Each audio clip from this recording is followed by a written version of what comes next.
Hey, good to see you. I hope you had a fantastic weekend, but now it's Monday, and that means it's time to talk about our Monday sales motivation. So today's topic is don't count on loyalty. Loyalty is not money in the bank. I'm going to explain my thoughts on this by telling you a little story. So I have been with the same insurance carrier for, close to 30 years. And I know what you're thinking. You can't be that old.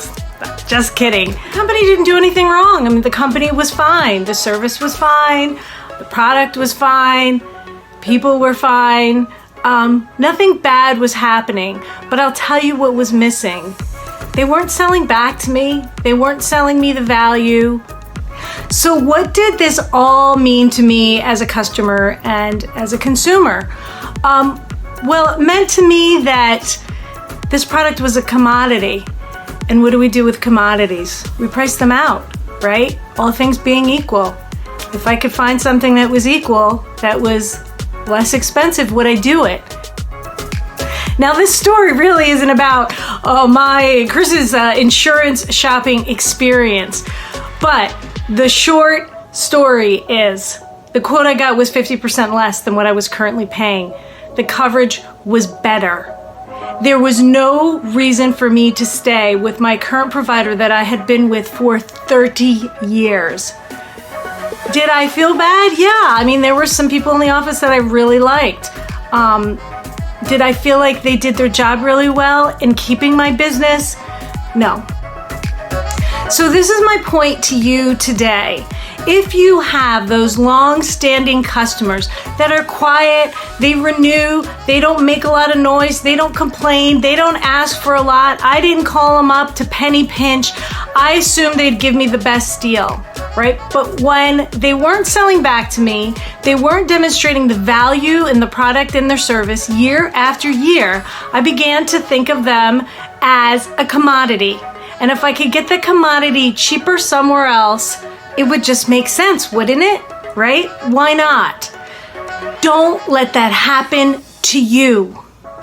Make sure you are regularly checking in with your clients and selling back the value of your product or service. What does that look like? We've talked about that before.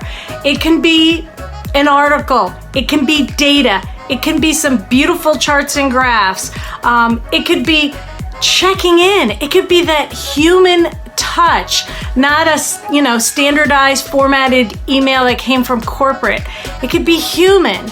So look at your business and think about how can I continue to provide value to this customer long after the contract is signed. Do not take those customers for granted. Do not assume they will be there next week, next month, next year. You all know that they may not, right? And once they get to that point of making a change, there is usually very little you can do to take it back. So you need to continue to show that customer value and service them long after the sale, so that when the opportunity does arise for that customer to make a choice to choose another provider, they decide not to, even if that other provider was a little bit less expensive. I'll be honest, if my current provider was more proactive, $1 savings might not have been worth it to me, because I'd be more about peace of mind and service and quality and value. And even in today's economy, that does still matter to people. So always be selling back. Don't be the person that's on the end of a 30-year cancellation surprise or a 5-year cancellation surprise or a 10-year cancellation surprise. Be proactive. Keep those customers, because I'll tell you right now, there's a whole lot of people fighting to get them from you. So don't let that happen. Stay on your toes, provide excellent service and value, be proactive, go out and crush it, and I'll see you next week. I'm Chris Miller from Miller Sales Consulting. This has been your Monday Sales Motivation.